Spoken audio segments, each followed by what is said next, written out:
The reason why we need to talk about this topic, teachers as catalysts, making a difference, changing lives, is because the young people today, the students inside your classroom today, are coming from a world that is quite dark.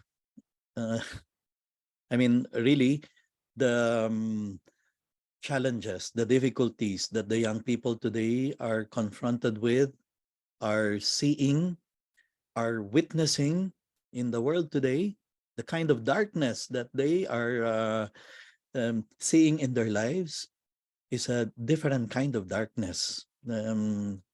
They watch the news and they hear about wars here and there.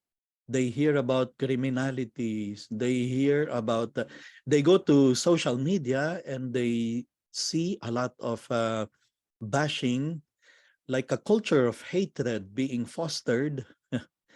um, we just went through an election period and they witnessed the kind of, you know, people trying to destroy each other's reputation. That's the kind of world the young people are living in. Not to mention the fact that, well, we have more and more students, for example, now who come inside our classroom and they come from, very sad, but it's true, broken homes. Or maybe not broken homes, but irregular situation like parents are absent.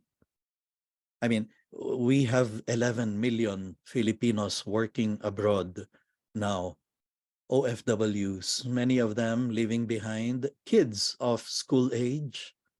And they do it because they want a better life for their children. They want to be able to send dollars back home. They want to be able to improve the kind of life that they have. And so many are going out of the country, leaving behind the family for a better life. And this is again sad because then you are left with some kids of school age who are left unsupervised practically. I know a student, I have a student who is being raised by the neighbor, okay, because both parents preferred to be able to work abroad and send dollars back home. So, ganun ang sitwasyon natin ngayon. It's not like before, no? When you have a situation where the parents are separated, for example, or the parents are absent, was rare or an unusual one. Pero ngayon, parang that's becoming more and more common. And so you have kids coming inside our classroom with an unlit candle telling us, "Sir, ma'am, please light my candle. I don't want to be in the dark anymore." Um, Especially so when you have unsupervised kids who are immersed in technology and then the whole day they can be playing computer games. And many of them are violent kind of games where the more you kill, the more points you get, the higher level you go. You have a situation like that. And it can happen. It happens. We've seen it. And then with the parents not there to supervise, then we have a perfect formula for a kid coming inside our classroom with a difficulty to focus and pay attention because he is or she is immersed in technology, in gadget, in so much digital inputs from Netflix, Hulu, Disney Plus, cable TV, K-dramas. All these are realities. I mean, all kids are now in that kind of situation. But the reason why they come to school is because they are not really after math, science, English only. What the pandemic has shown us, in fact, is all academics, all these subjects ay nasa online na. They can learn practically everything they need to learn about subjects online. And many times the lessons online are even presented in a more exciting way through games. They learn subtraction, division, addition through games. They learn grammar, for example, spelling through exciting apps that are available online in the cell phone, in the tablet, in the gadget. But they cannot learn um, kindness, courtesy, love, hard work online. We are the ones who are in a position to teach that. The parents are supposed to be the ones teaching that at home. They are the primary educators of their children. Pero in the absence of some parents, because they are working very hard, they have to provide for the family, then the screen has become the new nanny for some kids, and they come inside our classroom looking for answers to the big questions in life. They're not really after science, math, and English.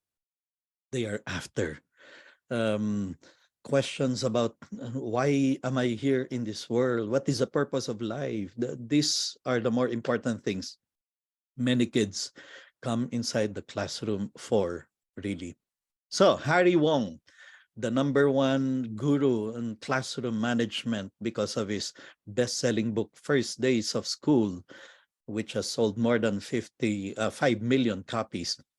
He says this: you and I, teachers, are engaged in the business of enhancing lives. We are not just teaching science, English, and math. We are not just covering the curriculum. We are here really helping these young people to have a better life. I mean, we're preparing them for high school, for college, and then eventually for professional life. That is what we good educators try to do. We are catalysts. We're changing the course of history by preparing these young people to be good men and women.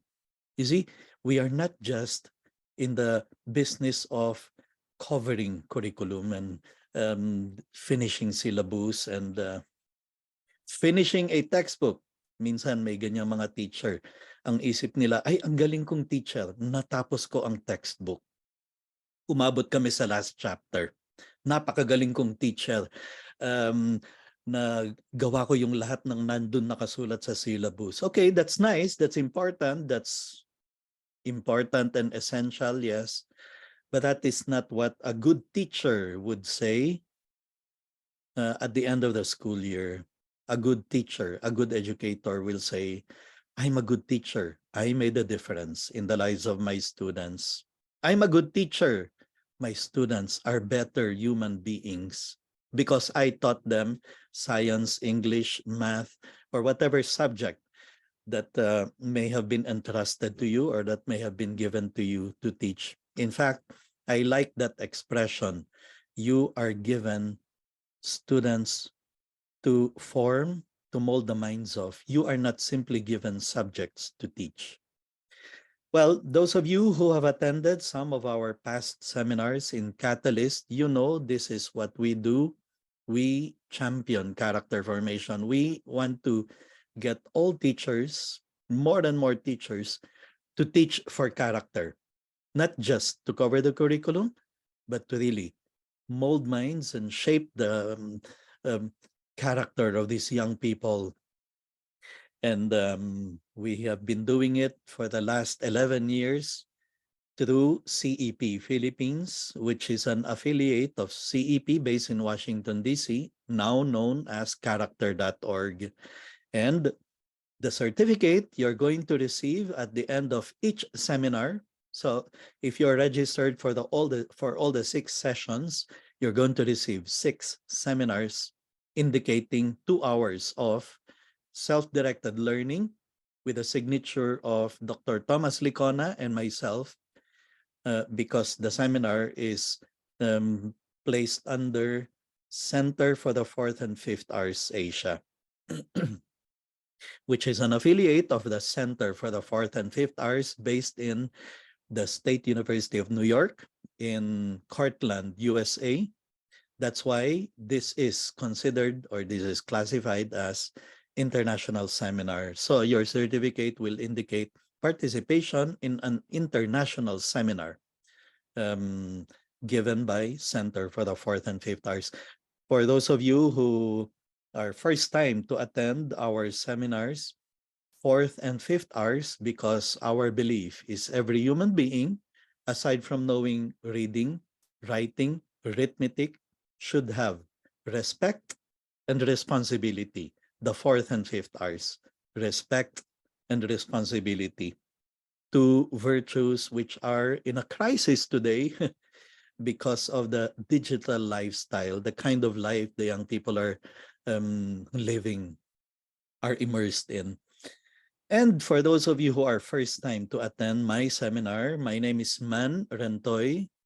I have been teaching for the last 30 plus years, but in the last 3 years, I've spent more time, especially concentrating on doing teacher training here and abroad. For a while, I was based in Sri Lanka. I just came back from Japan, where I delivered a lecture on urgency of character formation. So because of that, character.org, the leading organization in the world championing character formation, gave me recognition last year as international champion for character because of what I've been doing since 2011 when I started CEP Philippines and when I started organizing seminars and conferences on character formation. Okay, the reason why we need to talk about teachers as catalysts, the reason why we need to get the teachers to have this mindset of you are not just here to cover the curriculum, you are here to mold minds, form character, and raise young people to be good, is because we are confronted with a crisis that we have not seen in the past. I mean, those of you who, like me, have been inside the classroom for decades, I don't think we ever received seminars 20 years ago on how to deal with a student who is depressed. I mean, we didn't need seminars like that before. Pero today, parang ang daming eskwelahan naghahanap ng seminars. Mr. Rentoy, can you give us seminar on how to cope with this mental health crisis that the young people are going through or that are experiencing? How come we have more and more kids, young people who talk about being depressed or even considering suicide? I mean, it's a crisis. It's a real thing, and it's not just in the U.S. It's worse in the U.S. I'm going to show you the latest study from character.org precisely on this. But I'm talking about the Philippines. I'm talking about Filipino kids. And I'm not just talking about the rich kids from elite schools. We are also seeing, hearing about reports from public schools or from the provinces, teenagers in high school, in senior high, in grade school, who complain about being depressed or contemplating suicide, according to the leading authority in the Philippines on um, teen depression. She said, many teenagers in the Philippines today do not look at suicide as a last resort. Many teenagers today, among Filipino teens, look at suicide as just one more option or alternative. I mean, that should shock us when we hear from authorities like that many teenagers today in the Philippines look at suicide as just one more alternative or one more choice among many choices for their course of action. I mean, that's bad. I mean, suicide should not be just one more option. So, you and I now hear about mental health break. Abay, wala namang ganyan dati nung bata ako. Um, no such thing, right? I mean, but today, para bang every now and then, you hear your school calling for a mental health break to take care of their mental health. That is a situation we didn't see in the past. And yet now it's a reality. It's happening. We see it now. So we need to look into that, because this generation of young people inside your classroom today is totally different from the past generations of young people that we may have handled, that we may have had. Um, the all these, how do you call these, like special needs children, diba? Parang when I was young, I mean, when I was even a young teacher, we really didn't have to deal with cases like that. But now, more and more, you hear of kids who are enrolled in school and they have special needs. And you have to give them accommodations. And sometimes some parents use this, yung prescription from the doctor, or diagnosis from the doctor that their son, their daughter has ADD, ADHD, ODE. I mean, whatever other letter combinations you have there. Some parents even use it as like a, oh, permission yan, you have to give more time to my kid. You have to give him more time for the exam. You have to be more accommodating. And then we teachers are caught. So we are dealing with this mental health crisis. This is the latest research that came out last month from character.org. Their studies showed that one-third in the US, sayang wala tayong mga ganitong klaseng study dito sa Philippines, but we need this. In the US, they made a study, and this is what they discovered. One-third of the teenagers in the US have contemplated suicide or actually attempted suicide and believe that they are depressed. One-third, 1 out of 3 teenagers. This is absurd. And as I said, okay, sayang we don't have that kind of studies being made here in the Philippines. I hope we have experts who will spend time researching on this. And the experts identify 4 causes for this. Number 1, and we are very much candidate for that kind of situation because we are one of the biggest social media users in the world. I think we're number 4 in the last study or last statistics that were released by digitalmedia.com. Social media and the smartphone. Um, the Philippines is one of the highest consumers of social media. Facebook is number 1 in the Philippines. TikTok is now second, and then Instagram, and then Twitter. In fact, I think many of you know, for a long time, we were record holders of the biggest number of tweets in 24-hour duration. Aldab, tamang panahon. Yan, yung hashtag na yan, no? Hashtag Aldab, tamang panahon. For many years, that was the biggest number of tweets on record in Guinness Book of World Records. 41 million tweets in one day. Later on, tinalo siya ng World Series baseball hashtag. But for a long time, we were there on record in the Guinness Book of World Records. So, yes, social media and the smartphone is number 1 factor for the mental health crisis that they see in the US.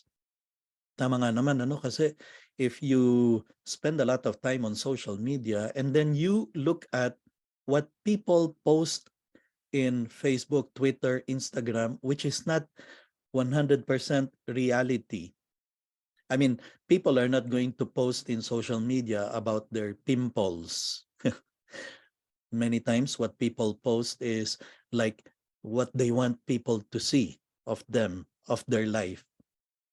And so that's not full reality that they are exposed to. And then um, here comes a teenager going to social media, and then makikita niya yung post ng kanyang classmate na nasa Japan sila, na nag-Hong Kong during this summer break or this school break, and they are there at home. They cannot even go out. Walang pamasahe papuntang MOA. And that can be depressing.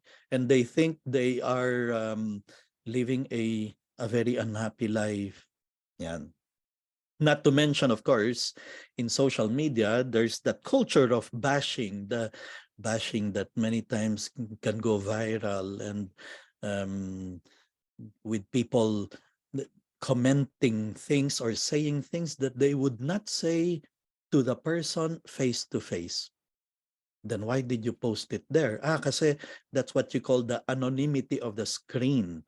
They do not feel as responsible because anyway, that guy will not be able to answer back. So that kind of mm, style, the lifestyle, digital lifestyle that affects the mindset of people.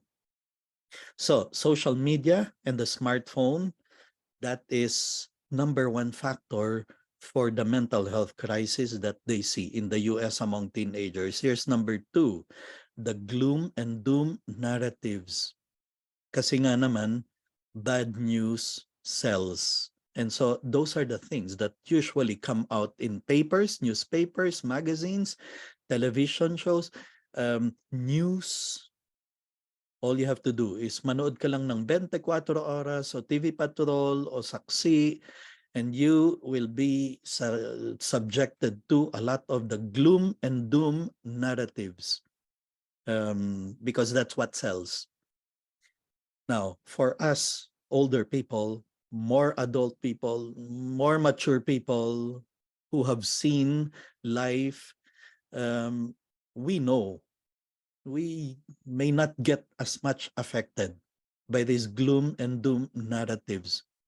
But we have to remember young kids who watch the news and hear about the war in Ukraine, the continuing battle against China's um, trying to um, gain more and more power. I mean, all these things are what we many times read about or hear in the news or see in social media being passed around, no?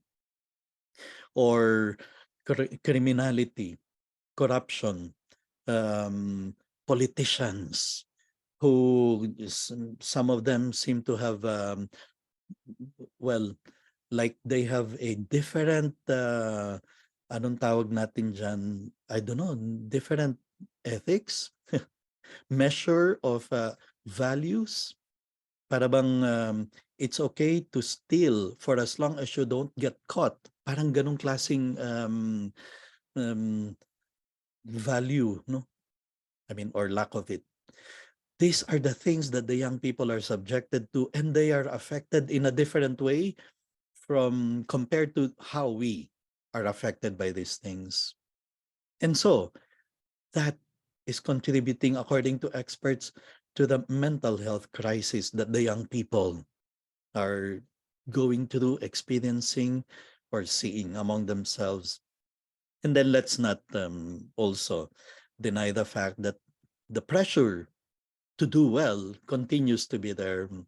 Competition to get to your top choice of college, that is pressure for them, especially because we just came from this pandemic when for 2 years they were subjected to screen learning, which again is not what we were trained to go through. I mean, we all grew up learning inside a classroom with a teacher there in front of us.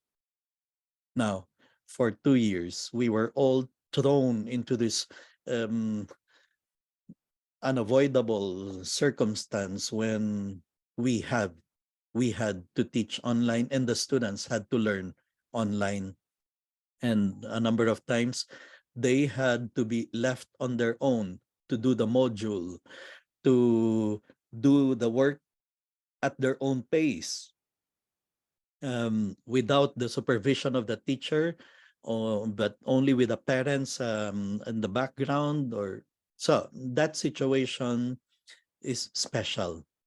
So for you teachers who think I did not teach as well this past 2 years, please be forgiving with yourself. Don't feel bad about it, simply because that is not normal. I mean, while we kept on referring to the new normal, no, that was not normal at all. And so please be forgiving with yourself. Do not bemoan the situation and think that you were a poor teacher. No, we're done with the pandemic. Now we're going back to face again. And so we will be the best teachers we have always been, according to how we were trained. But of course, I also have to point out some teachers really rose to the occasion and did a spectacular job of still making the students learn in spite of being thrown at the behind the screen, or being forced to teach in front of the screen instead of inside the classroom. But if you think you did not teach as well, okay, that's very forgivable, because simply it's not the training that we had in our life. So then, this is a reality. Young people have that pressure to do well. The competition to make it to the top school of choice, to make it to the top 4 universities, because of the, simply because of pressure from their peers. No? This can contribute to, and have, in fact, this has been contributing to the mental health crisis among teenagers. And then the number 4, of course, some of you will say, kasi yung parents are absent, or kasi yung parents are, how do you call that? They do not supervise as well. They are also busy with their work, and they are permissive. Di ba? May mga ganyang parents nowadays. And um, okay, that too is part of the mental health crisis, a factor that contributes to the mental health crisis among teenagers. So all these 4 are contributing um, to what we are seeing, the rise in cases of teen depression. Now, here's what makes things worse. With this kind of digital lifestyle that the young people are now living, that they have, it's combined with another negative thing. Ang lakas ng kanilang sense of entitlement because of the kind of environment that they live in, or because of this, well, it's brought about still by the digital lifestyle. The sense of entitlement, the example I always give to teachers is, some of you are parents and you have heard your kid probably tell you, Mommy, Daddy, kailangan ko ng cellphone. Ako na lang ang wala sa klase. Yan. Para bang they are entitled to it because I need it. I need a cell phone, my own, for my online class, for my modules, because para bang they feel like they are entitled to all these things because everybody has cell phone, everybody has his own gadget, his own tablet, his own computer, his own laptop. Um, I mean, things were not like this when we were growing up. When I was a younger, computer was almost like, how do you call that, a luxury. I mean, not everybody had computers when I was a kid. In fact, not everybody had television when I was a kid. Today, sumakay ka ng tren dyan sa PNR. dadaan sa riles ng tren, dun sa bikutan, makikita mo sa sukat, may mga slum areas, aba, pero may television. Minsan meron pang ano, cable dish. So, the young people are growing up with a mindset that, well, everybody has cell phone, I have to have my own. As the strong sense of entitlement. Um, a kid today, for example, can have a cell phone even at such a young age as 6 or 7, right? And when I see a kid like that, I feel a bit upset because naaalala ko, my first cell phone, I had it when I was already around 35 years old. And pinaghirapan ko yon. Minsan, hindi ako nagmerienda, nag-ipon ako from my salary para lang makabili ng una kong Nokia 3210. Ano? And mahal, sobrang mahal. Para bang during that time, it's 1 month salary. Well, ang iPhone ngayon siguro 2 or 3 months salary for some people. That's expensive. We had to work hard to get that cell phone, but not the kids today. You can have a kid 6 years old who did not work hard to get that cell phone. Binigay ng nanay, binigay ng tatay. Kung hindi ibibigay ng nanay, pues hihingi siya sa lola, kay lolo. Hihintayin sa Christmas gift, sa birthday gift niya. That brings about this sense of entitlement. They think they have the right to all these things because they are easily available, because everybody has it. So, combine that with the digital lifestyle of a kid who is self-absorbed. You put all these things together and you have the perfect formula now for depression, mental health, self-absorbed.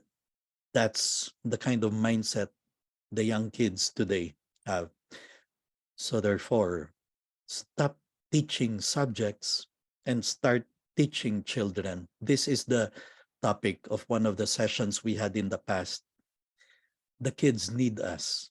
More than they need math, science, and English, they need a teacher who will help the kids, help them find answers to the big questions in life.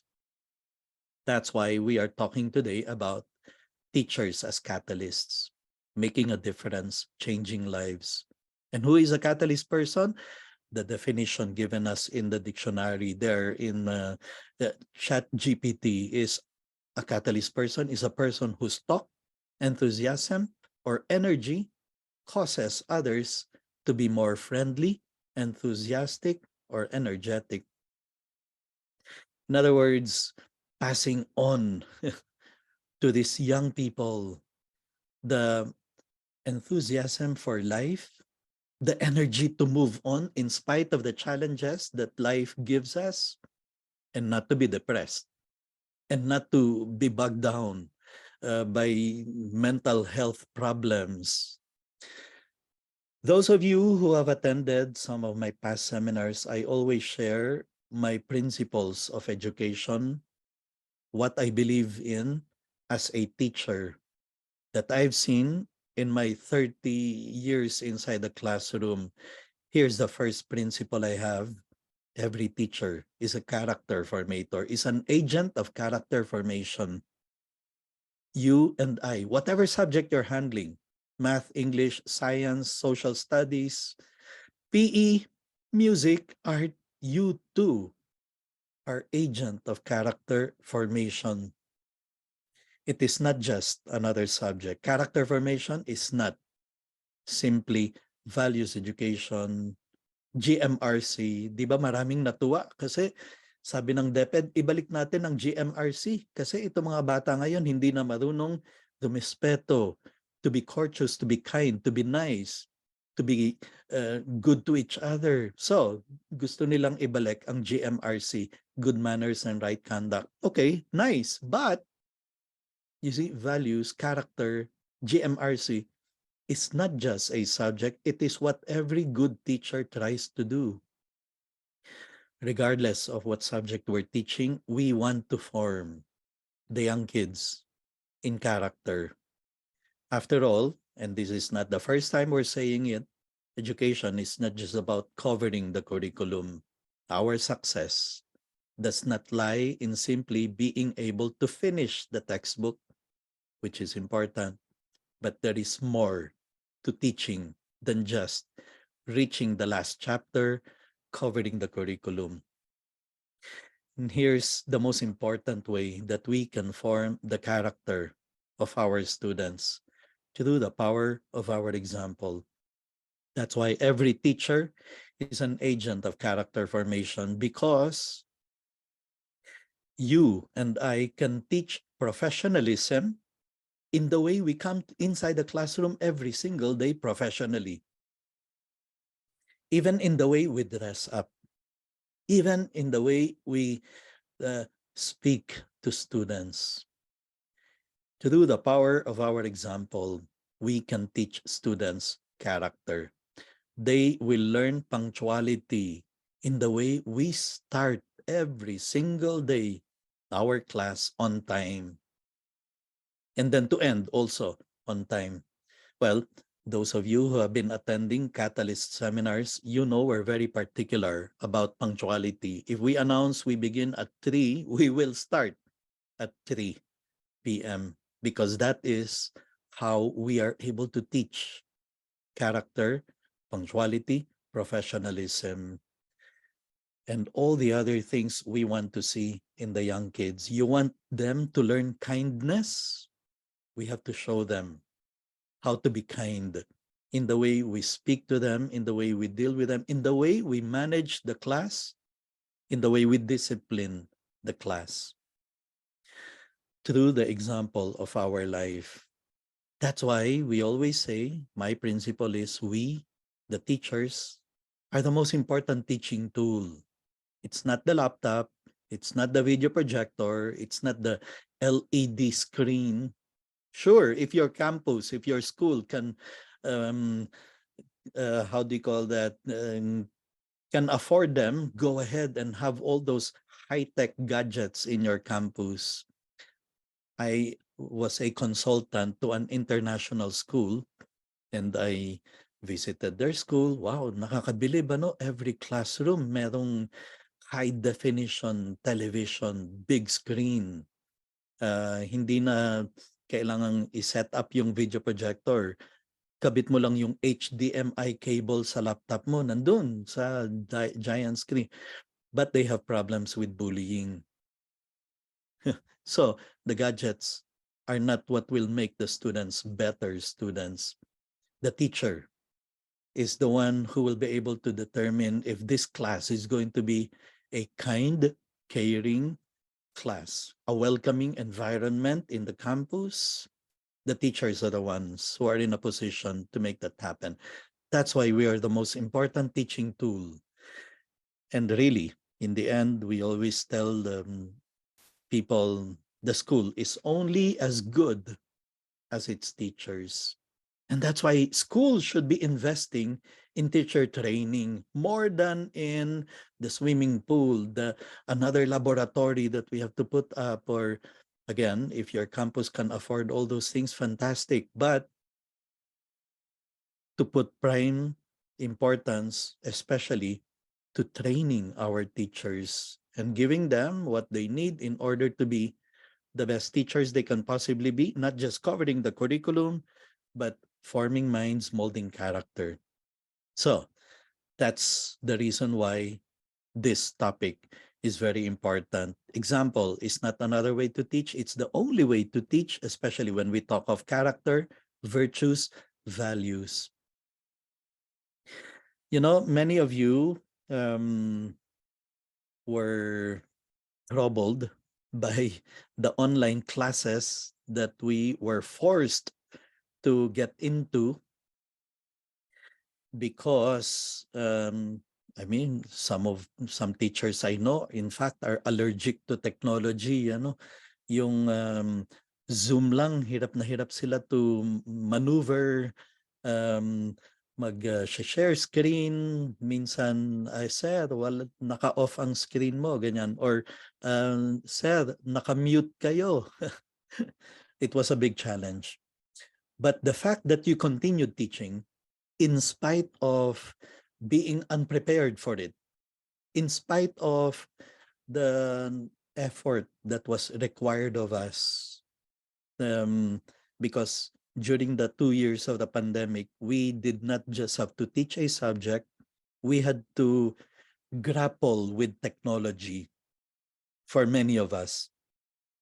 But the fact that you continued teaching without you even realizing it, you actually taught the students dedication, loyalty, commitment, professionalism, perseverance, resilience, grit, honor, toughness, love. All these we actually taught the students, not by lecturing on them. I don't think you ever lectured on any of these during these past 2 years, but simply by showing up in that Zoom room, in that Google Meet classroom, in that Microsoft Team screen, just by the fact that we continued doing these things during these 2 years, we actually taught them more than just the subject. We showed these students all these things. And that's why many years from now, they are going to talk about these years as when as the time when they learned in their life all these things thanks to teachers who didn't give up and continued on in spite of the challenges.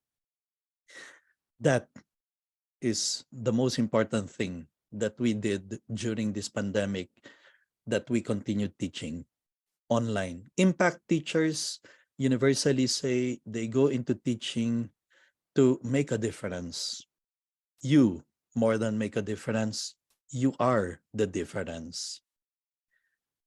I have a very important teacher in my life who is very important to me because he showed me what it means to be a dedicated teacher. He was a teacher for 60 years, 38 years in San Beda, and then 22 years in Southridge School. And he raised up 10 children. And so without even lecturing to me about commitment, dedication, loyalty, perseverance, grit, toughness in the face of challenges, he taught me all those things from the example of his life. That's my father. And he raised us 10 children. I'm number 10 in a family of 10. And by the time he passed away in 2018, he left behind um, 25 grandchildren and 15 great-grandchildren. A teacher to the end of his life. And so the session today, being catalysts as teachers, is nothing else but an invitation to all of you, dear fellow teachers, be the best teacher we can possibly be. It's a choice. I mean, I want you to think back um, at your years inside the classroom and try to remember all the teachers you've had. Let's face it, we've had great teachers, but we've also had, some of us also had what we call so-so mediocre teachers. Maybe some of them we even don't remember anymore. Some we distinctly remember because of their great character, because of what they taught us, more than just um, what subject they handled. In fact, I attend many alumni homecomings. I love homecomings. I usually attend the one of my alma mater, Southridge. Many times I also attend the one in Iloilo, a school I started in 1992 called Westbridge School. It's an all-boys school, and it's one of the top schools now in Region 6. And every now and then I attend their alumni homecoming in January or in December between Christmas and New Year. Sometimes I also attend the one of UST where I finished my journalism, my MA in creative writing, and my PhD in literature. And you know what happens during alumni homecoming? May mga estudyante excited to come home because they look for certain teachers. Usually, it's the class advisors they look for, or someone who made an impact in their life. They ask around, andito pa ba si Sir so-and-so? Andito pa ba si Ma'am so-and-so? They want to look for you because they want to shake your hand. look you straight in the eye, and be able to tell you, Ma'am, thank you. Maraming salamat. I am who I am because of you. Yan. They don't say it that way, but they say it in other ways. Some students, uh, I, I see them try to say it that way. By the way, they want to hug you. They cannot just shake your hand. They want to embrace you and hug you. Ikaw naman titingin sa kanila and you say, "Ano nga ba ulit pangalan mo, iho? Ano nga, I don't remember your name." I mean, I've seen it happen many times. Students coming home looking for some teachers and the teacher cannot even remember their names, cannot even distinguish. Sino nga ba to? Parang nakakalbo na siya, hindi ko na siya kilala. But they have not forgotten us. They have not forgotten us because we have made a difference in their lives, because we have impacted their lives, because we were catalysts in their lives. And that's what this seminar today is all about.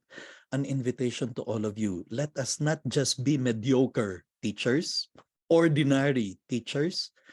Let us be the kind of teacher that young people will someday remember as the one who made a difference in their lives, who impacted their lives, who made them better human beings, more than just teaching science, English, and math. In fact, what I experienced in many alumni homecoming is some students excited to see you. They want to shake your hand. They want to hug you. They want to tell you, thank you, sir. I am who I am because of you. But they say, sir, ano nga bang subject ang tinuro nyo sa amin? They cannot even remember.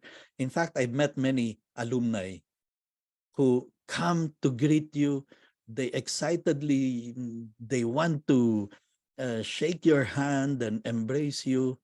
And then after talking for some time, you ask them, ano nga bang subject ang hinandle ko sa inyo? And the guy will say, sir, actually, you were not our teacher in any subject. You were with us in student seminars and in retreats. That's it. But that was enough. For some of them, that was enough.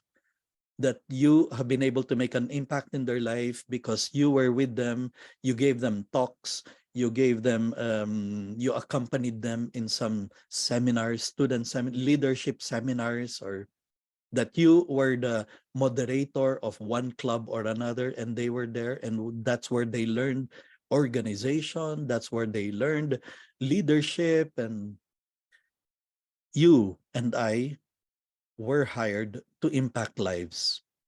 You were hired not so much to teach third grade or history or physical education. We are hired to influence lives, to make a difference in the lives of our students. Dr. Michelle Borba, whom I brought to Manila last month for a series of conferences, says this: character shapes our children's destiny. What makes them good people and gives them the best hope for a brighter tomorrow. Advancing our children's moral skills is where we must put our energy and resources. It has never been more important to nurture character in young people. So, the answer to the question, how can we be catalysts and how can we make a difference in the lives of our students? Teach character. The authority I always go to is a teacher of grade 5 for almost 3 decades. His name is Rafe Esquith.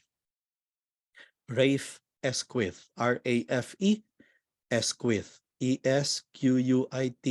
And he wrote the book, Teach Like Your Hair is on Fire.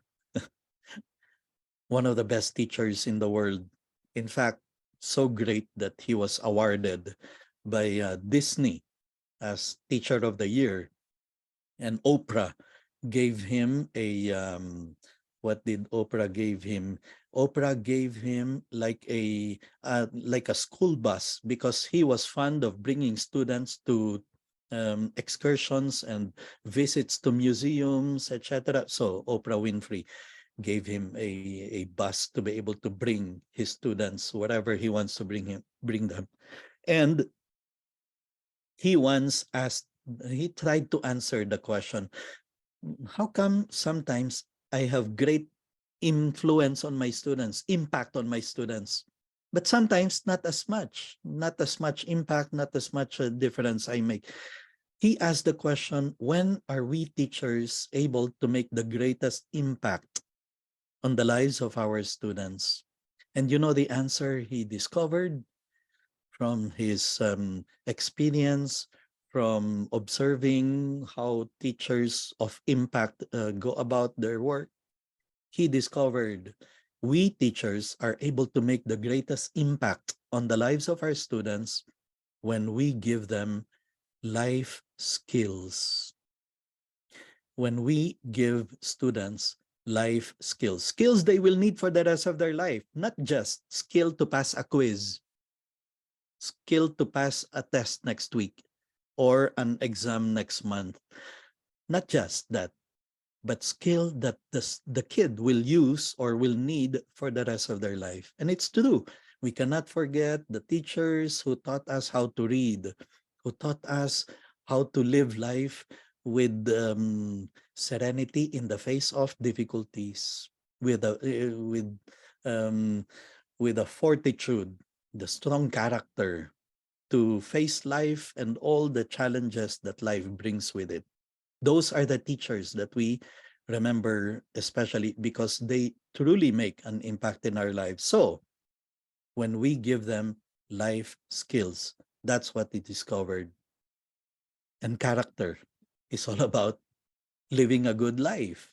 And that's why we are able to make the greatest impact on the lives of our students when we teach them virtues, character.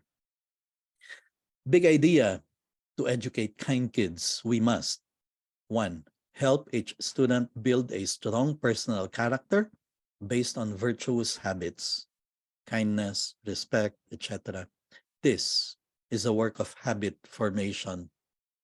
Number two, build a strong culture of character in the school and every classroom that expects and supports the development of good character and brings out the best in all.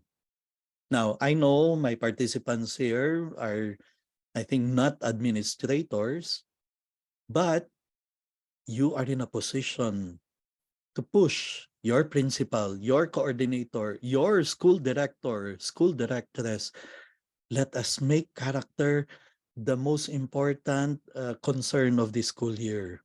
Let us make it this school year the trust of our school, that we really concentrate on, we really look into how we can form the character of our students by making the teachers undergo a training seminar on the urgency of character formation, by having talks, discussions among the teachers on what can we do so that while teaching math, while teaching science, while teaching English, we can form the character of our students. I'm going to give, in fact, a lot of examples later on a subject basis, on a per subject basis, on what you can do so that you really are able to infuse character building in whatever subject you're handling. Because when we build character, we build culture. And I hope that from this session, you will have that mindset. I have to champion character in my classroom and in my school in whatever way I can, whether it is encouraging others to go through the sessions. By the way, I have a very basic seminar called Urgency of Character Formation. It's the most basic of all the sessions I have on character formation, and it's available in Septo Academy, Septo Academy. It's a website. If you go to zeptoeducation.com, you can access there. The course I put there on urgency of character formation, why character education matters, And if you go through the course, you can get 8 CPD units. PRC awarded it with 8 CPD units for whoever can finish that course. And if you take it, it's like 5-minute video and then something for the teacher to do and then another 5-minute video. And if you take the whole thing, maybe 2 to 3 hours max, you can finish the whole thing. And then you can get a certificate that you can use for your PRC renewal, license renewal, with 8 CPD units. And it's free. Zepto Academy offers that for free. It's there available. You can look for it and access it. And that, for example, is a very good example of how you can encourage more teachers in your school to make character formation a top priority, to have a mindset of, I am not just here to cover the curriculum. I am here to form the character and to mold minds. So, our task as parents and teachers is to develop our children's capacity for goodness, curb their capacity for cruelty, and foster the courage to come to the aid of those who are mistreated. Changing culture. This is it. Making a difference in the lives of our students and then forming them in character. Without teachers, our young and upcoming generations would find themselves in a much darker place. The problem of bullying is happening everywhere, especially after the 2 years of pandemic. What I received as a report from many schools that I'm trying to help, nung nagbalik ka ng mga estudyante sa classroom, many of them didn't know anymore how to deal with others. They were less kind, they were less courteous because the 2 years of pandemic, the 2 years of being behind the screen has lowered the standards of kindness and courtesy and goodness with each other, especially among the really young ones, who were for 2 years just behind the screen and um, did not have to behave as well because there was no teacher to reprimand them, to punish them, to call their attention when they misbehaved. That is a reality. That is what we have seen. After all, we are teaching students, not simply subjects. That's why I mentioned earlier, stop teaching subjects, start teaching children. Teacher as model, self-inventory. We have to look into, are we being a role model, an example of character? Are we able to teach to do the example of our life? And here are some questions to ask ourselves. If we are being a role model to our students, do I warmly greet each student? Do I seek other opportunities to connect with each student outside of the classroom? Am I well prepared for class on time? Do I model patience and courtesy even under stress? Do I treat all my students impartially? Do I challenge all of them to do their best work, etc.? So we ask ourselves these questions and we can actually have a gauge. Am I being a role model for my students? Am I someone they can imitate, they can copy, they can look up to, and be able to say, someday I'd like to be like that? Not necessarily a teacher, but that kind of patience of Mr. So-and-so, that kind of kindness and respectfulness that Miss So-and-so shows us. So then we ask ourselves, how then does a catalyst teach? Number one, a catalyst teaches by believing in the power of positive teacher-student relationships. In fact, one of the topics of this session, 6 sessions, is on building relationships. And I think that one is going to be given by Mr. Manias Casa, my high school class advisor.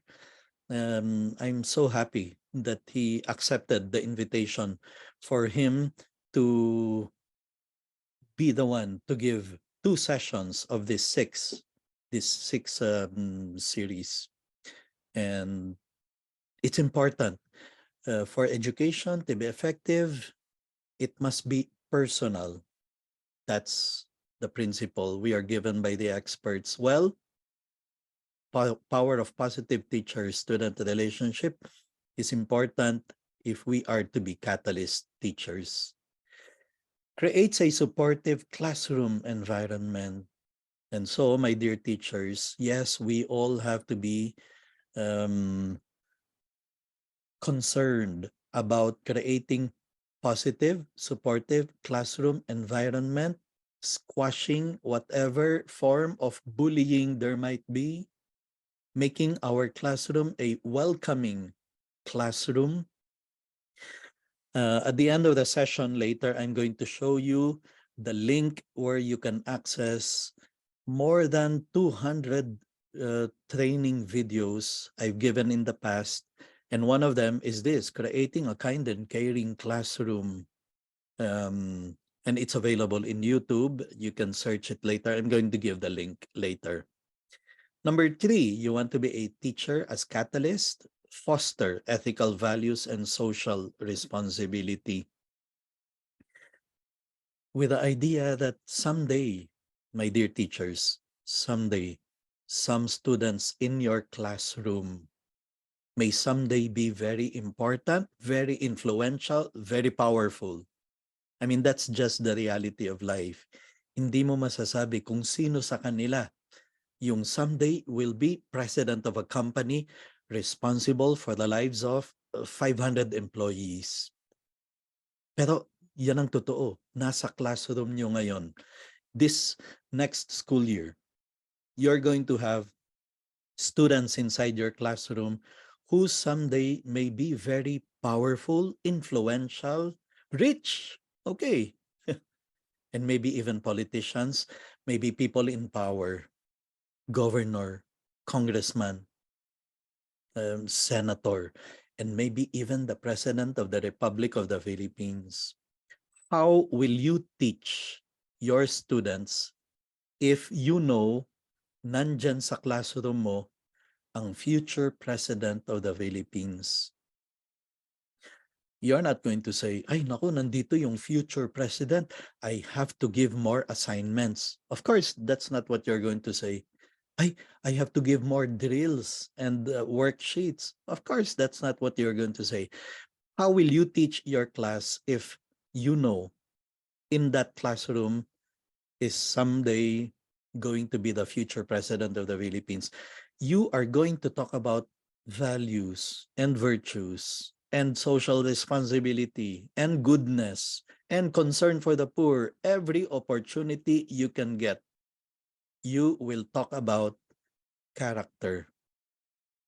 At all opportunities you can possibly have, you will talk about character. That is how you will teach if you know in your classroom is the future president of the Philippines. Now, those guys do not have to be the president of the Philippines. Teach them like as if you are preparing the future leaders of our country. Teach them for character. Be a catalyst, in other words. This is the 4th, you're going to develop resilience and growth mindset in them. And again, one of the topics of this series of 6 seminars is that growth mindset, developing that among your students. By the way, if you have other co-teachers who are not registered for any of these upcoming seminars, you can still invite them. You can still ask them to go to the registration page and still catch up. Or some of you may actually not be registered yet for some of the future sessions. You can still register because that is one of the topics that will be discussed. Growth mindset, developing it among your students.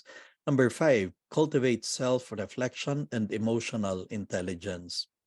You see, there is nothing here that talks about give more assignments, give more worksheets, give more difficult tests.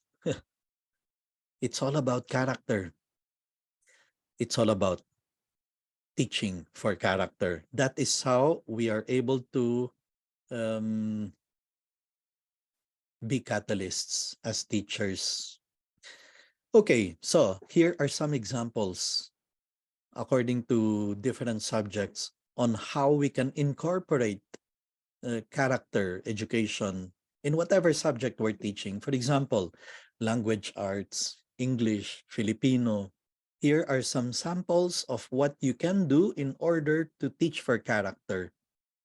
Make them read and analyze stories that highlight moral dilemmas, empathy, and ethical decision making.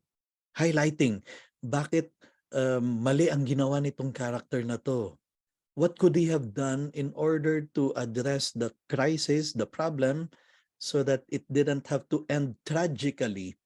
I mean, many times we call it tragedy and comedy. Tragedy because of the flaw in the character, flaw in the decision of one of the characters.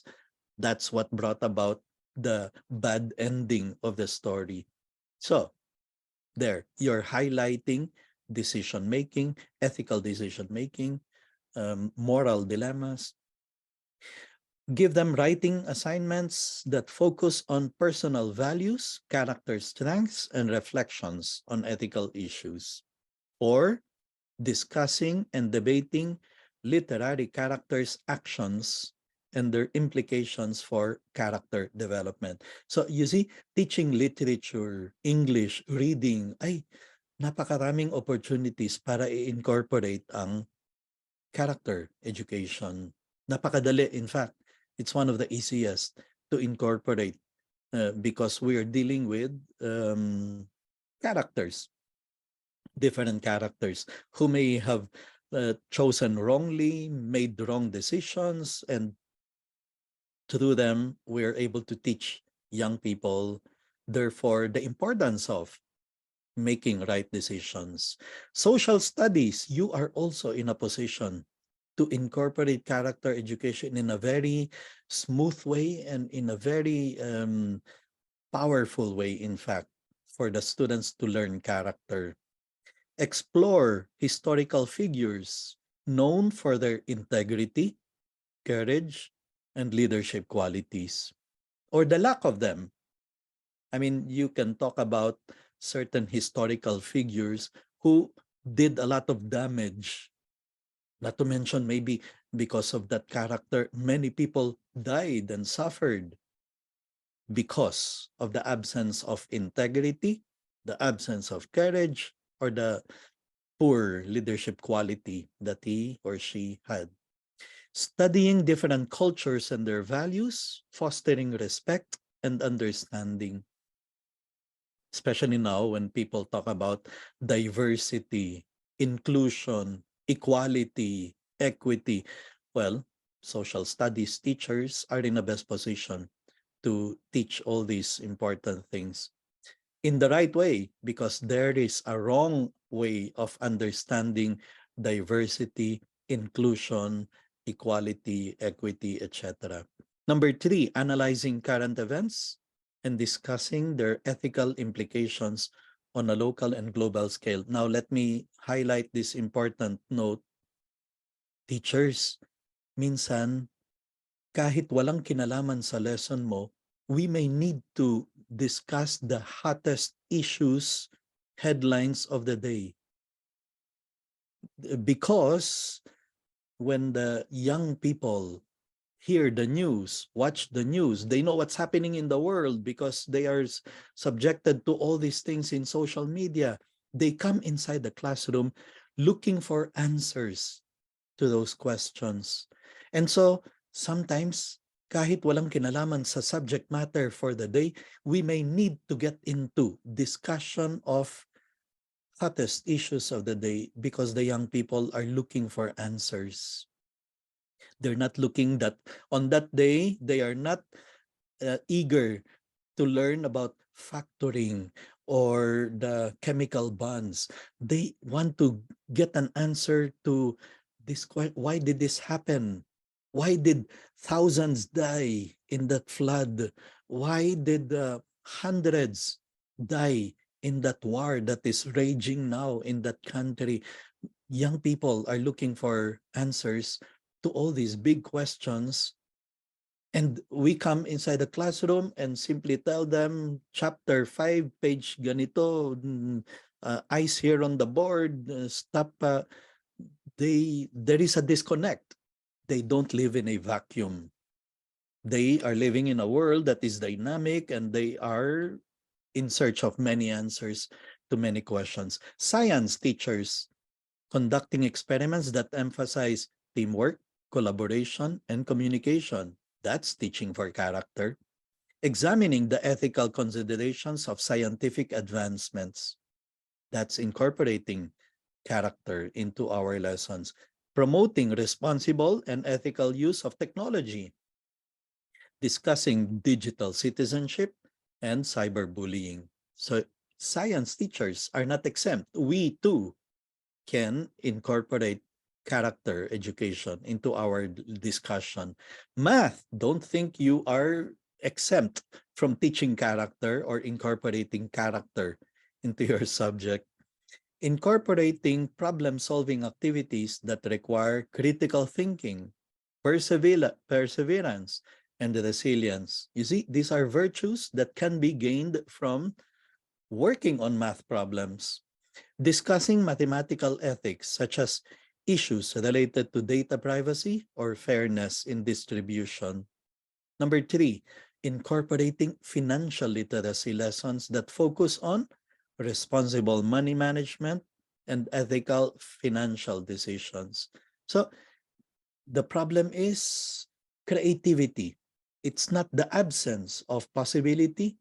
It's a question of how can we, in a creative and smooth and most natural way, incorporate character into my subject matter. PE. PE, in fact, is one of the most powerful ways of teaching a lot of strong character traits like teamwork, fair play, sportsmanship. Those are very important values in life. Encouraging respect for individual differences and empathy towards teammates. Discussing the importance of maintaining a healthy and balanced lifestyle, promoting self-discipline and perseverance. In fact, when I received my award last year for International Champion for Character, one of the other awards given out by character.org was Champion for Sports. Sports as a way of building character.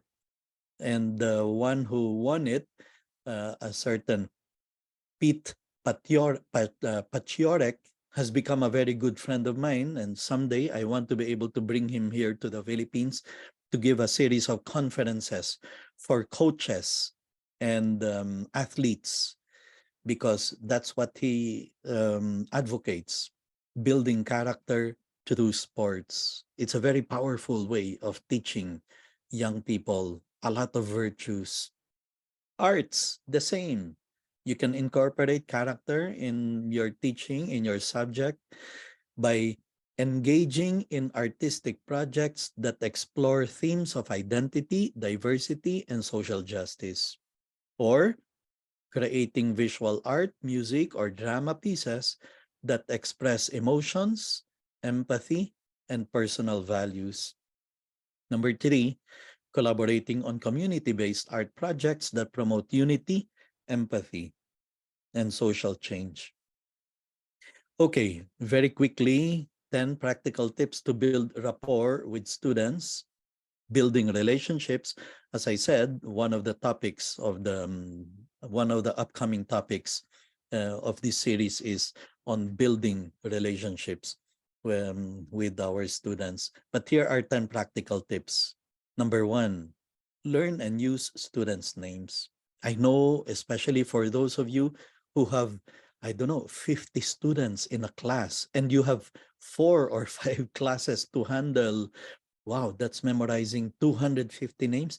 I know it takes a lot of effort, but that's the only way we will be able to build rapport with our students. And so I um, challenge you. Well, it's a challenge for all of us, but it's worthwhile when we learn and use students' names in order to build rapport.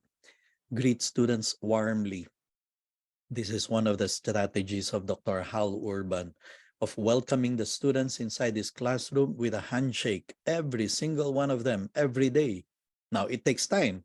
So, for some of us, maybe the only thing we can do is to make an eye contact with every single one of them in the 45-minute period that we have with them, that we really acknowledge that these are human beings in front of us, not merely class numbers, not merely numbers, but real human beings who come inside their classroom, some of them with an unlit candle telling us, "Sir, ma'am, please light my candle," to show interest in students' lives, to be approachable and available. Remember, these are all important to be able to make a difference in the lives of our students, to be able to make an impact in their lives, to be catalysts inside the classroom in the lives of our students.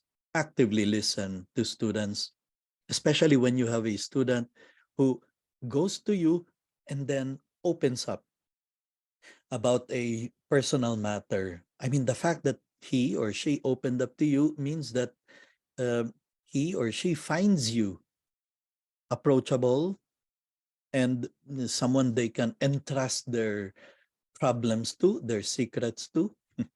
And so we have to actively listen. Incorporate student voice and choice, that we find ways of being able to get the students to make decisions, especially as they grow older. I mean, as you go to higher grades, they have to be given more voice, more choice. Being in charge of certain aspects of the classroom, that you are not just there to dictate on them, but that every now and then you consult them about certain requirements that you give them. If they voice out, for example, a complain that, "Sir, this is the seventh assignment we are receiving," and then to be considerate. And I mean, really, it's not the end of the world if we have to delay a certain assignment, or we have to find other ways by which we can get the students to show that they learned, to demonstrate that they are understanding the lesson we're teaching them. Provide constructive feedback, celebrate students' achievements, show empathy and understanding, maintain a positive classroom climate. All these are ways by which we can build rapport with our students. The future of the world is in my classroom today. And so we do change the world, we change society in the way we prepare these young people to eventually be the leaders of our society. And that's why we truly are catalysts in the real sense of the word. We are not just changing the lives of our students, we are effectively changing the course of history. We are changing the future of our society.